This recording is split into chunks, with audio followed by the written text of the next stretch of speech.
All right, welcome to the Walk-Ons, guys. I'm Drew with John Watson, Zach Yearwood, special guest Jacob Prail, and David Schiele. David's actually a journalist from Knoxville, Tennessee. David, how you doing today? I'm good, man. Doing the best I can, but staying inside. So, best I can do. So you had a journey where you started out in Georgia State as a journalist. Now you're at Knoxville. How's the journey been for you? It's been a long one, man. It was even before I got to Georgia State. I've been doing journalism since I was 13. It started back when I was with a student. It wasn't even a student thing. It was a youth. It was the youth portion of the Indianapolis Star. I grew up in Indiana a little bit, and they had the youth section of the Indianapolis Star called Y Press. So I joined that, did some stuff in high school, and then I got to Georgia State, where I ended up being the sports director at our student-run TV station. So after that, then I got here to Knoxville. But that journey, I mean, I'm leaving, of course, a lot of details out, but just kind of the synopsis of it was I've been doing this since I was in, I think, the 8th grade, and just kind of worked it all the way up to where I'm at now and where I'm at right now in Knoxville. Awesome. So the biggest story is how you had that major reel you posted a couple years ago. It took storm. What was that process like to see how much traction it got in the span of like a couple of days? Yeah, it was crazy because I didn't even have a lot of followers when I tweeted it. So it's not even like I was a popular guy on Twitter or anything, because I really wasn't. The first retweets were like my best friend since I was 6 and my dad. So I was like, all right, cool. I got my dad and I got my boy. So like that's all I really had. And then I was at the Georgia State Library when I tweeted it. So when I left the library, I was in the hundreds, and then I went to bed. It was about 700, and I woke up the next morning with 1,000. So I got ready for work. I woke up at 8 because I had to be at work by 10. By the time I got to work, it went from 1,000 to 3,000 retweets. And then the 4-hour shift I had before class, it went from 3,000 to 13,000 retweets. So just in a span of 4 hours, I had 10,000 retweets, which I did not expect. And of course, I'm at work, so I couldn't check my phone. So when I finally got a chance to kind of sneak and check it, because I heard my phone buzzing. It was buzzing constantly. They were like, oh, whose phone is that? Like, who wants your attention that bad? I was like, I don't know. Like, so I checked it, and I'm seeing names. Like, I'm seeing, like, Taylor Rooks retweeted me, and then she made a comment, L. Duncan. I'm seeing Keith Olbermann. I'm seeing Marcellus Wiley. I'm seeing Nick Wright. Like, all these different people just kind of reach out and be like, hey, man, I think you're really polished. You're really good. I feel like you're not going to have a problem finding a job, which was totally unexpected to hear from all of them. But honestly, it made the journey of finding a job kind of a little bit sweeter, because finding a job is a job itself in this industry. So it was a tough time in terms of trying to navigate through all of the different interactions I was having, because I didn't want to be rude and ignore people. But the reason I tweeted it was to get a job. And of course, eventually I did. So you didn't mute the tweet when it went from like 1 to 3,000 or nothing like that? You just let it keep going? I let it ride because I was soaking it up, man. Like, I remember I didn't have class that day, actually, because I think the class I was in was a mini-mester or something. So on that day, that class was actually over. So I went back. When I got off of work, I tried to go back to my apartment, and I was looking at my phone, and the app kept crashing. Twitter would not work. Twitter didn't work at all. So I'm like, okay, so Twitter's not working on my phone. So I was on my laptop. Like, I was on my laptop from 2 p.m. to midnight. I didn't watch TV. I didn't do anything else but basically watch Twitter explode. And I sat there on my notifications tab, and every 20 seconds, it was like, you got another 30 plus notifications. I just kept clicking all day.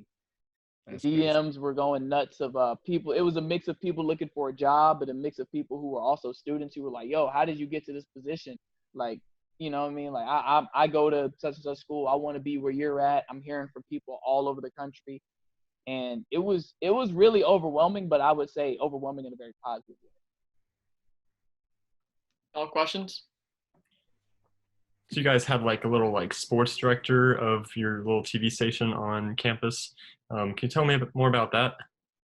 Yeah, sure, man. So I was part of a student-run TV station. At the time, it was called GSTV. They've changed the name to like Neo Network or something, because GSTV is actually a very common acronym, I guess, out there. So in order to distinguish the station from other people. They changed the name, but yeah, I was there, and my first year I was just a volunteer. Like, it's totally student run from the top to the bottom. There was no professor over it, and it wasn't a class. It was basically extracurricular, and I learned more in that student office than I did in my classes. In fact, what I did in that student office made my classes way, way, way easier, because some of the classes would be like, all right, guys, this week we're doing a package. And the other students were like, I have no idea how to do a package. Like, I don't know what's going on. But of course I knew, because I was part of the organization of GSTV. So yeah, my second year, the guy who created the show was, of course, the first director. In fact, he was the team leader over the sports show, and he was team leader over the news show called Panther Report. So he was over all of that as a whole. And then what they ended up doing was splitting it up. So there was a team leader over sports, and there was a team leader over news, and I was a team leader over sports, essentially making me the sports director. And I had about, over a course of 2 years of in that role, I had like 15 reporters or something. I was delegating different roles. I was splitting things up, doing a lot of teaching, because people came in and they were very fresh, and they were trying to figure out, okay, how do I edit? What are the proper things to do in an interview? What are things that I need to be looking for? How do I approach a story? How do I come up with unique angles? Everything of that nature. So it was fun, and it's challenging being a leader, especially when you're young. But I think it was an experience that I learned so much from, that it made me much better when I got to this point where I'm at now here in Knoxville. Who's been your favorite interview so far? Favorite interview? Just something where something funny's happened or anything like that. Well, see, that's a different category. We're talking about something funny. The funniest interview I had was with Desi Banks, but he's not a player. You know what I mean? Like, he used to be. So a lot of people don't know he used to play football at Georgia State. Him and I went to school together. He was like the backup wide receiver. But of course now he's like full on, doing entertainment and being a comedian. But some of the interviews I've had, so I've done John Smoltz. Let's see, I interviewed John Smoltz, Julio Jones, Dave Beasley. I've talked to Dan Quinn, not one-on-one, of course, but Dan Quinn. Trying to think. Deshaun Watson, Jabril Peppers. Me and Dalvin Cook had a very funny conversation. We were talking about locks, and I was basically, me and my boy were talking to him. We were like, yo, you ever notice how dudes with locks are automatically good at football? And that is not true. I can attest to that, sir. It would, look, man, it's more the exception than the rule. If you got locks in your hand, you bad at football, just go ahead and cut them off, because damn, that's you're disgracing them, man. So, but nah, he sat there and told us, he was like, I looked up to Jamal Charles, and Jamal Charles had the locks. He's like, that's not why I got him. He's like, I got him because it give you that, like, And I was like, all right, So that was another one that I enjoyed. And then Lamar Jackson, of course. So me and Lamar, it was a bunch of people at the table. It was the College Football Awards, but I was talking to Lamar, and I was like, man, a lot of people saying you the next Mike Vick. Like, is that pressure, or how do you even try to take in a statement like that? Because and even Michael Vick said you the next Michael Vick. Like, what do you even do with something like that? So those are all interviews that I have kind of in my back pocket that I'm really proud of, and the fact that I can get in front of them and ask them a question and not be scared to ask a question, because at the end of the day, we're like, everyone's a human. And I think at this age where we're at right now, we're kind of the same age as these cats. So Lamar Jackson's around our age. Same with Dalvin Cook. They just make more money than us, and they weigh more than us, and they can play football better. But it's a little bit easier when you talk to them, because they know you could be a little bit more relatable than some of the old school cats. So I got a quick question. So when you're in like media rooms and there's the overlooming like tough question in the room, like, is there like a certain pecking order, or do you just like, if that's a question that hasn't been asked, you willing to ask it? I'm not the type of person to really ask the tough questions off rip. Like, I'm not gonna start the interview with like, all right, we're gonna get this out the way now.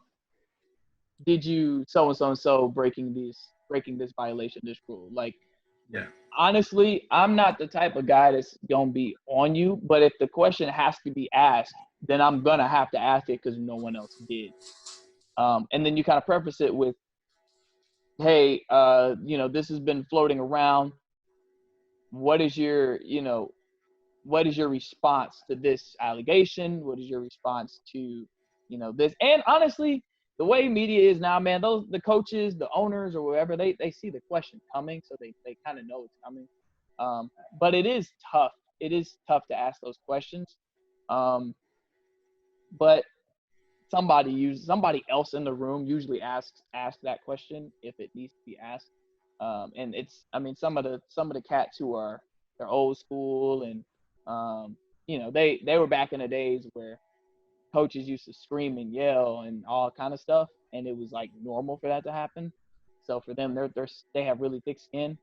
And for me, I'm really young in the game, so I kind of just sit back and I'm like, I'm gonna let the guy who's been doing this for 30 years handle that. So NFL's got these new uniforms, David, of Buccaneers and Falcons. What's your opinions on both teams?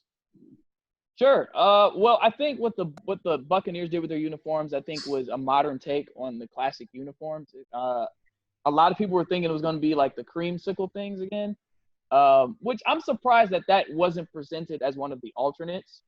I do think that that would have been a cool alternate, especially for TB12 being with them now. But I think when you look at their jerseys, they have not a new font, but it's like the old jerseys with their newer font, and it's a simple classic look that kind of returns the Buccaneers back to the days where they used to strike fear into their opponents. And the pewter on pewter is interesting. We'll see how that looks under the sun, actually, and go from there. So I don't really have a problem with the Buccaneers uniforms. I think, and I was telling someone earlier, the Falcons uniforms, I don't hate them, but I think one of the things about sports fans, like passionate sports fans, every time a team comes out with like new jerseys, and I hate it. They just say they hate it, and it's like, well, why? You haven't even really looked at it yet, and you haven't even seen it. You've only seen it for 10 minutes, if that. What's so funny is you get used to something, and really, as people, we are not accustomed to sudden change like that. So for the Falcons, those jerseys that they just switched from, those were the Falcon jerseys for 17 years. And I didn't even realize that, because I remember when they switched to those jerseys, and I liked them. I was like, okay, cool. It's like a newer look. The old jerseys were simply that. They were too old school. So with these new ones, I saw the leaked photo before the Falcons released them. And when I first saw the leaked photo, I said, those look really good. The problem with them is it's kind of like the ATL font is a little too big on the front. So I would shrink that. I would shrink the ATL font. I don't have a problem with the way like the numbers are or anything, because when you actually look at the real, when people have been making their edits on jerseys and whatnot, like, I don't know if it's because Julio Jones is Julio Jones, but the way they made the Julio Jones jersey look, I was like, that looks pretty cool. I don't like the gradient jersey. I'm not sure many people do, but I don't like the gradient jersey.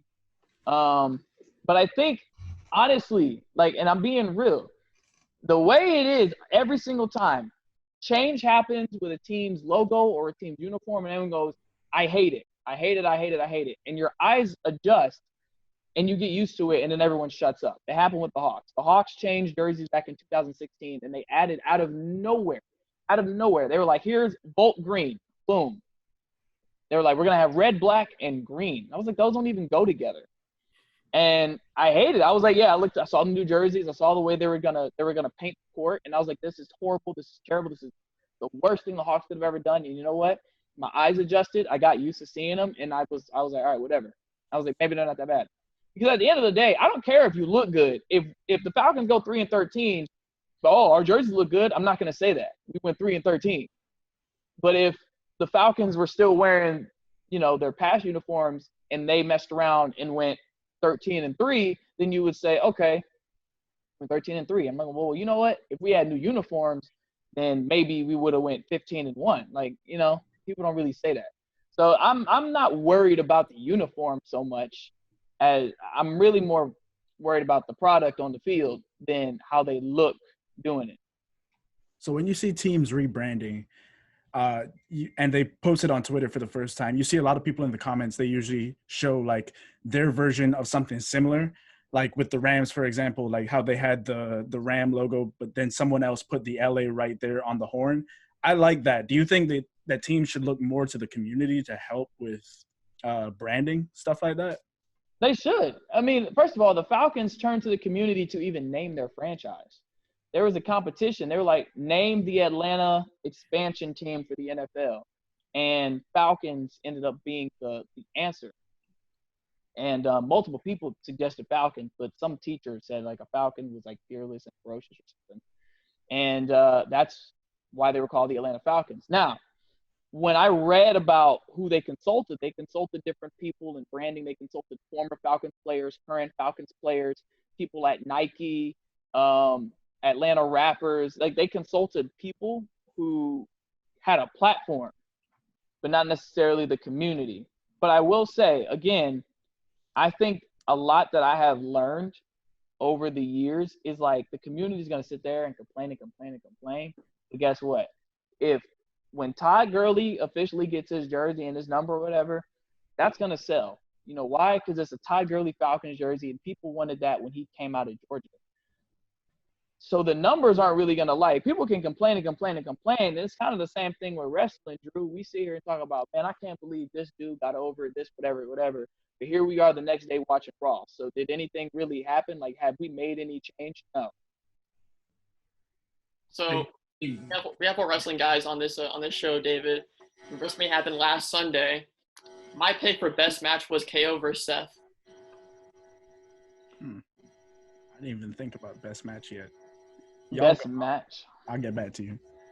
Y'all got it. Jacob's been nodding his head. I want to hear Jacob. What you got? I definitely agree with KO and Seth. I thought a lot of people actually like. I watched Watch Mojo. They did their top 10 list for WrestleMania, and Edge and Orton was on like the worst list, and I was like, I thought that match was actually really, really good. Yeah.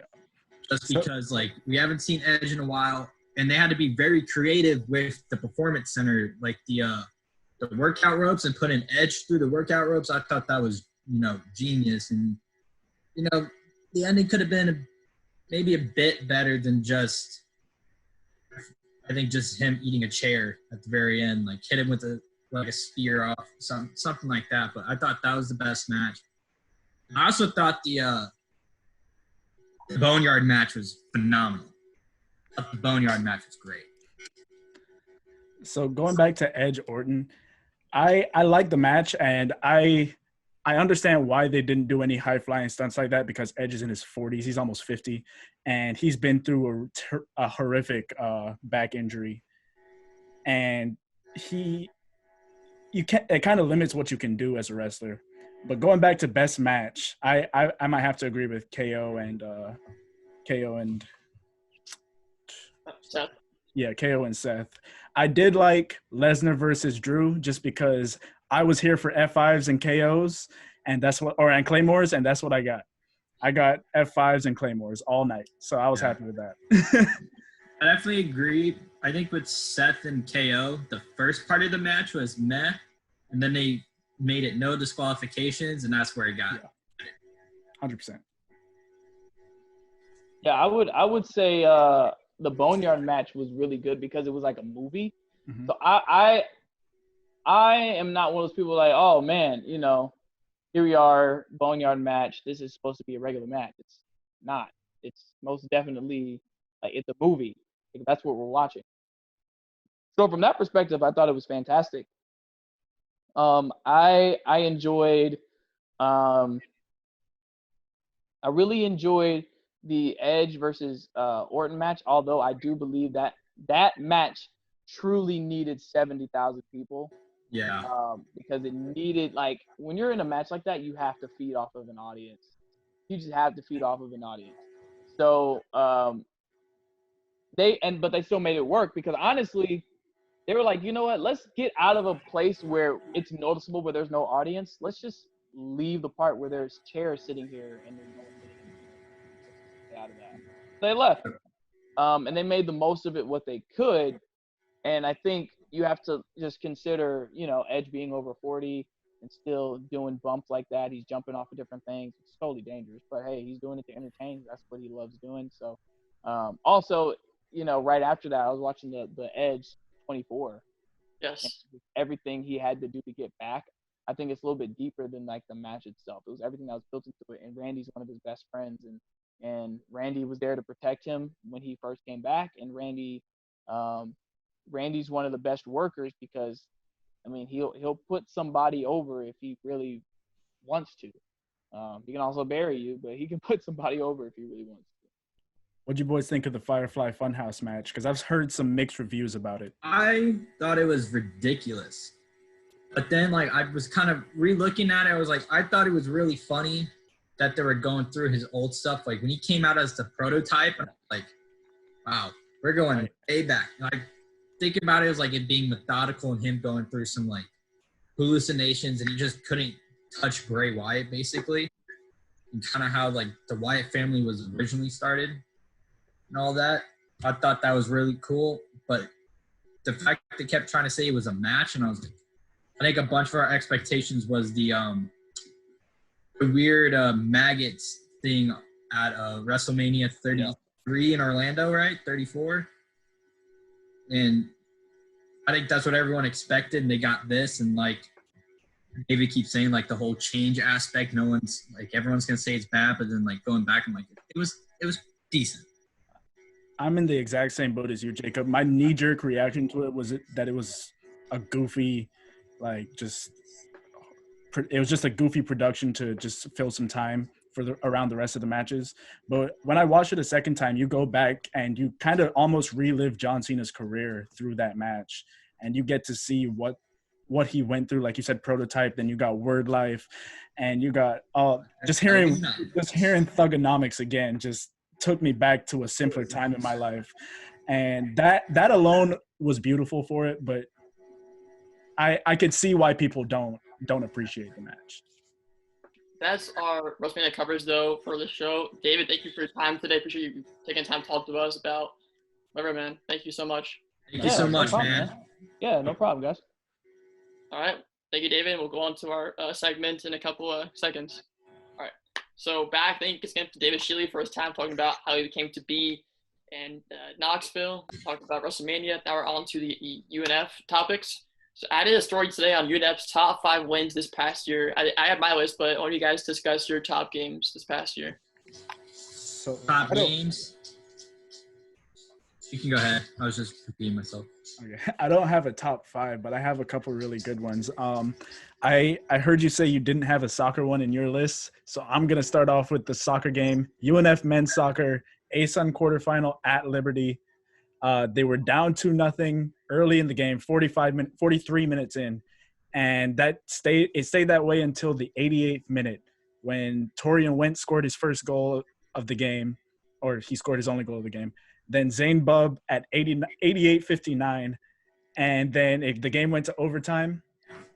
And who else but Jay Cocker to score the winning goal for the team? Jay Cocker. I think we were at that game, right? It was at Liberty, I thought. Oh, never mind. But Hawker, he's a great player. We Made were some at the good first goals. game of the season. Yeah. Yeah. I think for me, like an underrated victory that obviously a lot of the smaller sports don't get love, but tennis beating Duke he beat them, I'm pretty sure. I think it was an 0-7 loss.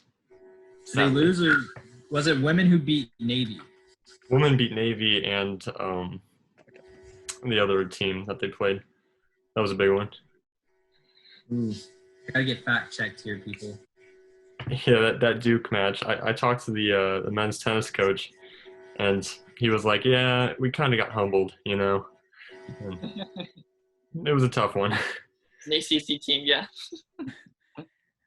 Another I'm actually game. looking it up right now. This was hard to choose for women's basketball. You looked that up. I'll filibuster for you, Jacob. It was the women's tennis was the one I was looking at when they beat Navy. I knew it was either men's or women beat a pretty big opponent.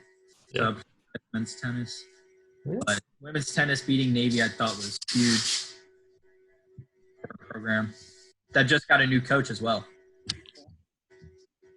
So for women's basketball, I had a tough time. It was one of two JU games. It was either the first one at home the first JU game at home, or it was at JU, or the one in the playoffs, the ASUN quarterfinal. The reason I want to say the first one is because the team hadn't beaten JU since 2013. Head coach Derek Gibbs has never beaten JU before this year. That was a program win. That is monumental. Like that, where you can only go up from there, right? Yeah. Definitely agree with that. It has to be. I think it has to be definitely in the finals next year. I think because this team's gone from the quarterfinals, semifinals, constantly improving. So hopefully they get to the big game next year. Hopefully. I think they need to add a little bit more. Actually, they made the semifinals 3 years in a row. Yeah. Just saying. I've got a baseball win. Our baseball team was 4-12 before the COVID-19 struck, but they did get one good win under their belt heading into the sad cancellation. They beat Ohio State 9-5, a big game, the second game of a 2-game series against a Power 5 team. First Power 5 win since last year's one against Florida. So it was a good win and a lot of confidence for the guys in the team. But as always, the cancellation really didn't. Is Ohio State ranked in baseball? No. Okay. Still, Big Ten school. Yeah, that's massive. Yeah. And of course, I mentioned men's basketball. I think my first one was the being at Liberty at home in the regular season to get top of standings. Zach, you were there. Of course, what did you see from that game? Yeah, that was awesome. The crowd was electric. It was just everything about the game was fun before the game. During the game, I had a blast covering it. And then after the game, the post-game interviews with Coach Driscoll and all the players, that was just something I've never experienced anything like that from a mid-major school before. Definitely agree with that. There you go. And also their JU game, the quarterfinals too, was insane because this is the drama of it because you had the 6-point lead and 2 seconds left. Destin Barnes hits a moonshot from midcourt to get it. Yeah. That's an insane game to watch.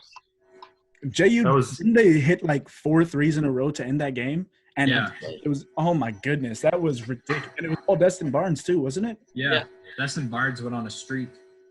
That was wild. I was actually worried because I remember I was up in the bird's nest calling that game play-by-play, and I see him hit threes. I'm like, okay, this game's got to be over, right? Destin Barnes, okay, this game's still over. Just drains another one. I don't know where I'm gonna go with this now. We might lose this. But yeah, that was an awesome game. Definitely had me worried. Luckily, they didn't lose though. They lost. We just had to wait for the semis because they didn't want to call. So Drew knew why I asked David that tough question. Yeah. Was because I've been very vocal about Driscoll not calling that timeout. And I was like, and I asked Tyler about it, and he's like, yeah, nobody asked that question. I was like, I thought about asking him, but again, I felt in the moment, I just felt scared to ask a tough question. I know. It was just a lot of pressure. And I wasn't expecting somebody from Spinnaker. I was expecting someone from an actual newspaper to do something. Hey, ouch. Ouch. He just dissed. Ouch. You said a local one, a news station one. He said a real newspaper. Jeez. The guys have been doing it for 30 years, guys. This is what I meant. Okay. Guys have been doing it for 30 plus years. No diss at Spinnaker. We're just student athlete. Jacob Prail and Spinnaker got beef now. That's fine. Wouldn't be the first time. The bad boys Spinnaker now. What do we got next up in the show? Before we go to the next segment, I want to mention beach volleyball. They had a big win against, I think, Mercer for the first ever win at the Coop. So still a note there for the new complex. So was it their first win at the Coop? You said? Yeah, that's awesome. They had a very tough start to their season. They had to face I think 6 out of their first 9 opponents were ranked, and FSU was number 2. They had to face FSU, got shelled in that one, but they did have some big accomplishments there. So next segment is actually John's story this week. John, what's your story this week for Spinnaker? My story this week is actually what I've been talking about a little bit. It's the spring season recap for about every single spring team and how their hopes were, unfulfilled expectations. So I have stories in there about like the women's tennis team going off on a, historic start. I think it's like 11-2 or something like that.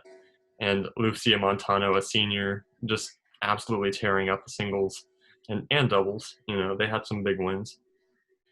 And another aspect of it was actually the swimming. Talked about how their championships were going, and the swimmers were, a few of them were invited to a few of these championships, and how those went, how those were affected. So it's all very interesting for these spring teams, and the ones that get overlooked, like men's and women's golf, and women's tennis and men's tennis. It's nice to highlight them in an article. So here's a question: which spring sport will improve the most next year? I definitely think baseball. Yeah, baseball. It's got to be baseball. It's 4-12 this season.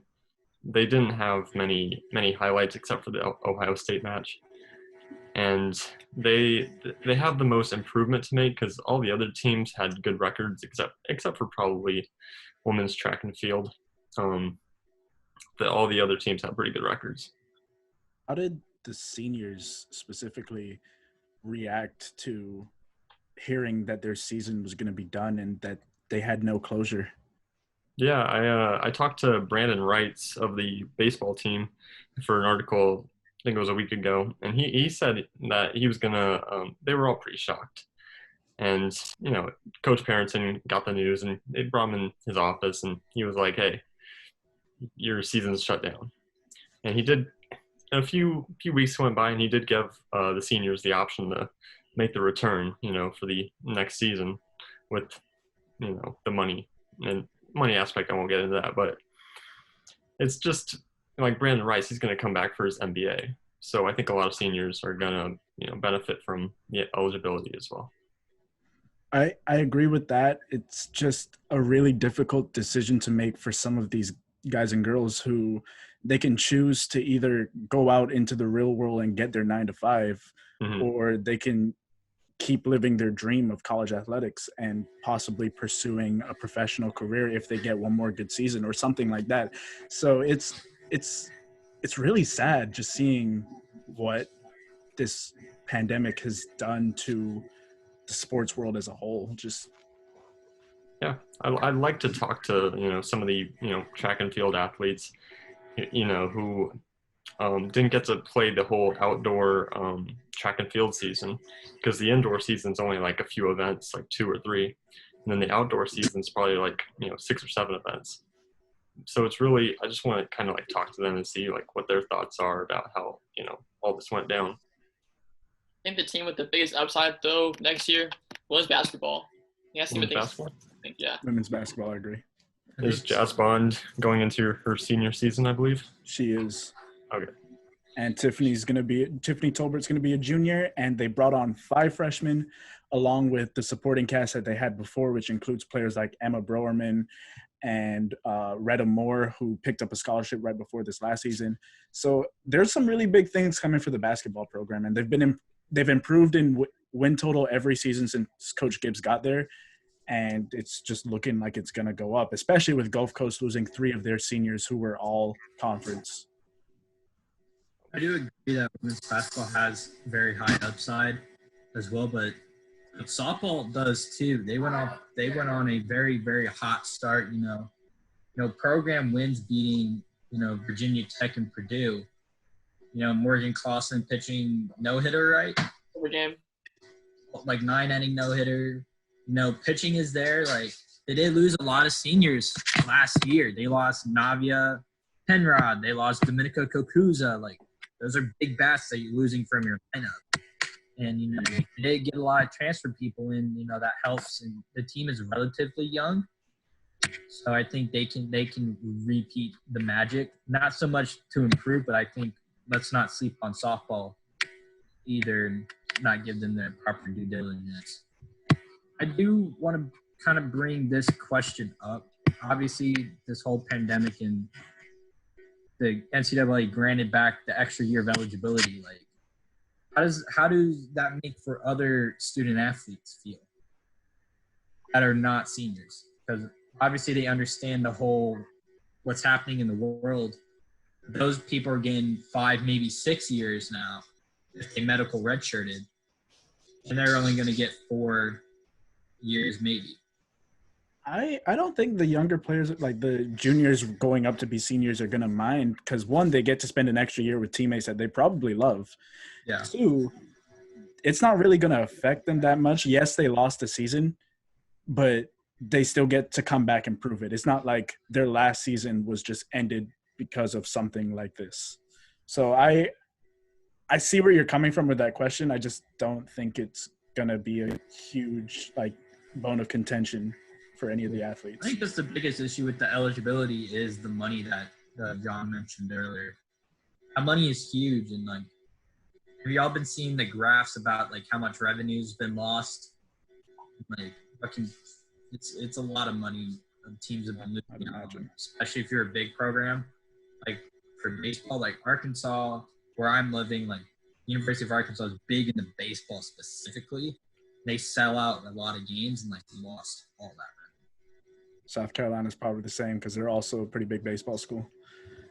A lot of these teams get their money from a lot of the bigger schools get their money from football, a lot of the profits, but a lot of the smaller schools like North Florida and schools that don't have football, it's going to be tough to see how the money impacts the programs in the next year or two.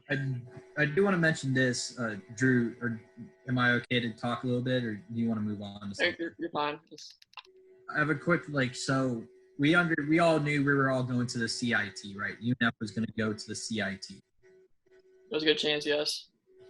Well, I talked to some people inside the office. I'm not naming names, nothing like that.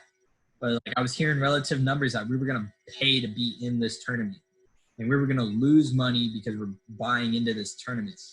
So, like, there's kind of a little, like we're looking at the glass half full kind of way. Like, UNF got to save a bunch of money from not entering the tournament, not getting the reciprocation back as well for some smaller schools. But small schools that depended on the March Madness tournament, too, sucked for them as well. Lost a lot of money. It's been the Walk-Ons, though. I'm Drew with John Watson, Zachary Wood, special guest Jacob Prail, and David Schiele. Thank you again for your time, guys, and look forward to see you the next episode. Peace out. See you.